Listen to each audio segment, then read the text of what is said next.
இஸ்ரவேலின் தேவனே, நீ அழைத்த தேவன். நீ கண்ணீருடன் கேட்ட அந்த விண்ணப்பத்தை அவர் கவனிக்காமல் விடவில்லை.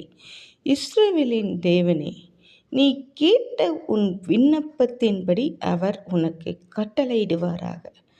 மனிதர்கள் மறந்திருக்கலாம், உலகம் அமைதியாக இருக்கலாம், ஆனால் தேவன் மௌனமாக இல்லை. நீ கேட்டது சரியான நேரத்தில், சரியான முறையில், சரியான தேவனிடத்தில் சென்றிருக்கிறது. இன்று அவர் உனக்காக வழிகளை திறக்கிறார், தீர்மானங்களை மாற்றுகிறார், ஆசீர்வாதங்களுக்கு கட்டளையிடுகிறார். அழுத கண்ணீருக்கு பதில் வருகிறது. நீ கேட்ட விண்ணப்பம் தேவனுடைய கரங்களில் உள்ளது. நம்பு, காத்திரு, தேவன் செய்கிறார் உனக்கு. ஆமென்.